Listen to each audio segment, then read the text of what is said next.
Today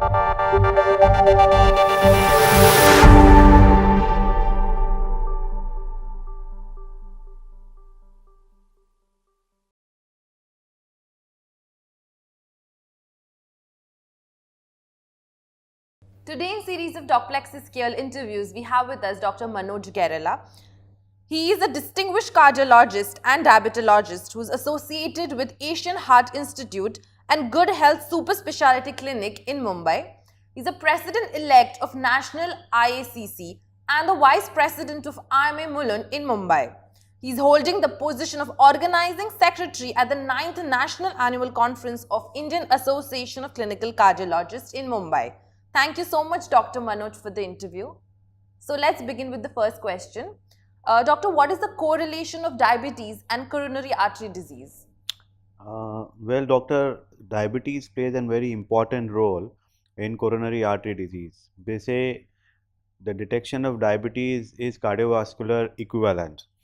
So, and the main important focus of point what I would like to share is lots of time the diabetic patients, they are coming to the hospital or in an emergency they are brought to the ICU in a heart failure status, because there is kind of a heart attack in layman's language, or a myocardial infarct, a silent myocardial infarct in diabetic patients, which is unnoticed by the patient because there is no pain, because of diabetes there is no pain the patient is having. But a normal patient, a non-diabetic patient, will have an acute throbbing chest pain, where a diabetic patient unfortunately don't have that pain, and they have symptoms like breathlessness, chest discomfort and other chest symptoms, which they correlate it usually in our country as gas, acidity and something other related to cold, cough and shortness of breath.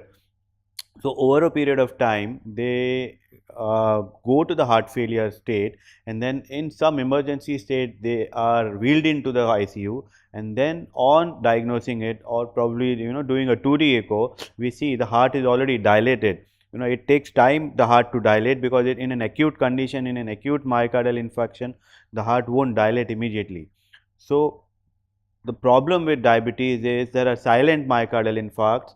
So, awareness regarding the connection of heart disease and diabetes plays a very important role, so that the awareness should be there to the patient, and it should not be only treating diabetes as a tubular vision.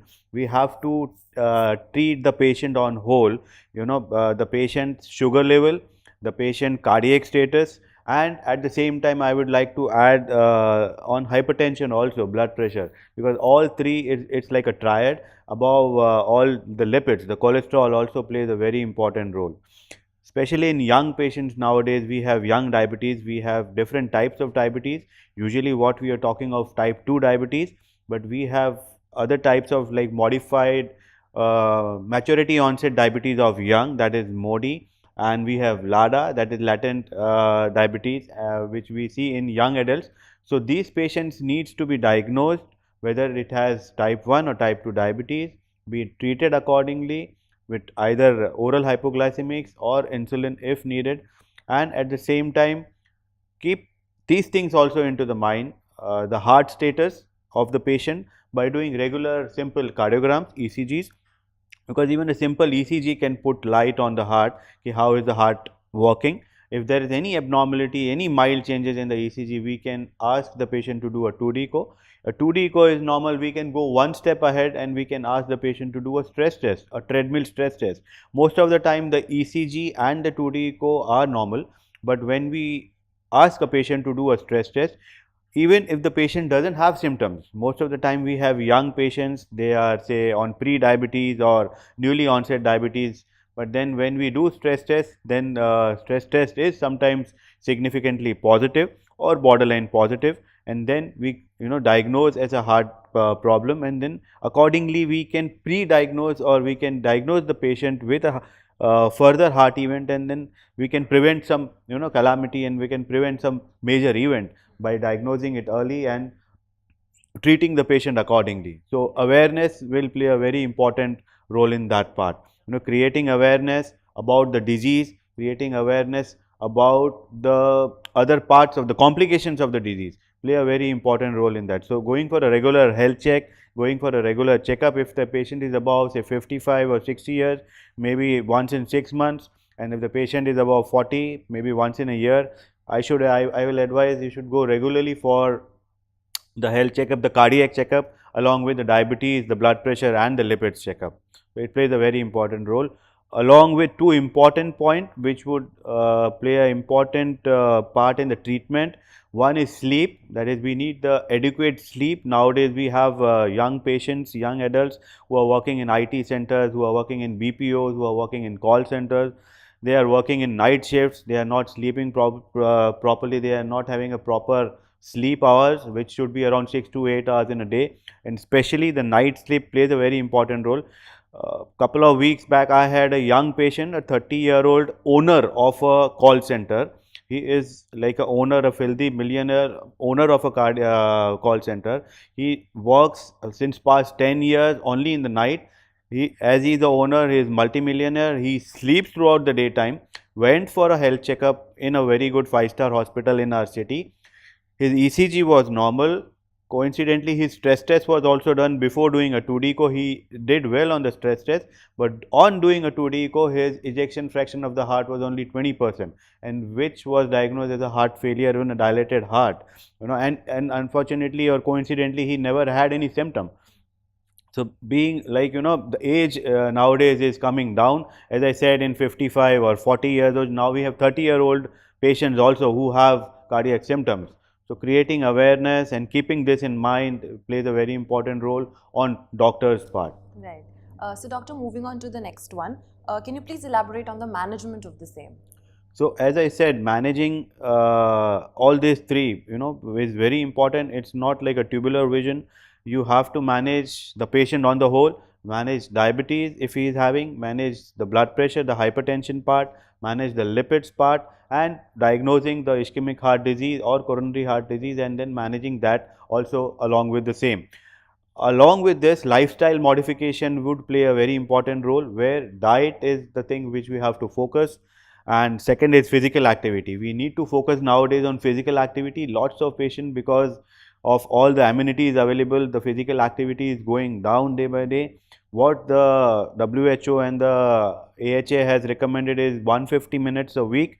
If that comes to 30 minutes daily, 5 days a week, if you have Saturday, Sunday holiday, if even if not regularly daily, if they are working 30 minutes, maybe 150 minutes in a week, maybe you can do 60 minutes on a weekend, 60 Saturday, 60 on a Sunday. So, around 150 minutes a week. Physical activity plays a very important part, along with adequate sleep, as I just now mentioned, and smoking, tobacco.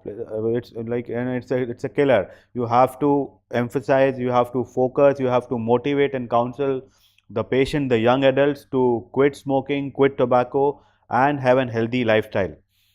Management of diabetes with oral hypoglycemics or insulin if needed, management of hypertension with again diet, salt restriction, oil restriction, having healthy food, having green leafy vegetables, having fruits and salads, and having small and frequent meals. What in the urban cities, what we are seeing is they are having, like, they want to rush to the office in the morning, so they skip the breakfast, which should be the major part of the meal of the day. They skip the breakfast, have like a working lunch, they have some burger or some pizzas during the lunch time, and when they go back at home, they eat like a big meal, very big meal, and go to bed maybe after half an hour or 1 hour. So, other way around, it should be the big meal should be the breakfast, the lunch should be a mid meal, and the dinner should be the very small meal. So, here the people are doing the other way around. They are skipping the breakfast or having a very small breakfast. The lunch is probably a working lunch, and then the dinner is very huge. So, diet counseling, physical activity, exercise, along with medications for hypertension, diabetes, lipids, and if the patient is diagnosed with coronary artery disease, then we have to treat them accordingly in toto. So, that plays a very important part. And where we all clinical cardiologists of our association, what we are having this conference, the ninth national clinical cardiology update, we focus on this, the holistic approach probably to a patient, the patient, treating the disease, not one disease, maybe everything in toto. Also at the same time, family history plays a very important part. If the patient is coming, the young patient is coming, or adult patient, senior patient is coming, the mother and father both has diabetes, both has hypertension, so we have to probably be proactive, and we have to warn, or may just not, we don't have to discourage the young patient, but we have to tell them that you have a high risk of getting diabetes, you have a high risk of getting blood pressure or heart disease. If your one parent is having 50% of chances of getting either of the disease, if your both parent is having, probably 100%, but then only thing what in our hand, what in the patient's hand is how much we can delay that. The more we delay it, the better for the patient and better for the, it's a teamwork, it's a teamwork of a doctor, a paramedical, and the family in all whole. You have to counsel the parents, counsel the children, and everybody in the family at the same time. Exactly.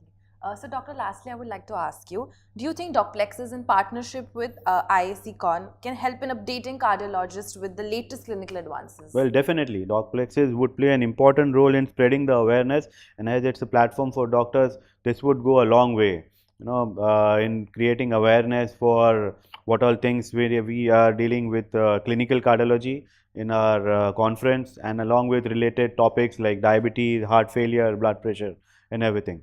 So, all this important part are being discussed over here, which through Docplexus can go through the other fraternity of the nation and probably internationally. It's like throughout the world, it can spread awareness regarding the same. Docplexus would definitely play an important role in the cause. Thank you so much, Doctor, for the interview. It was a pleasure having you here. Thank you very much. Same here.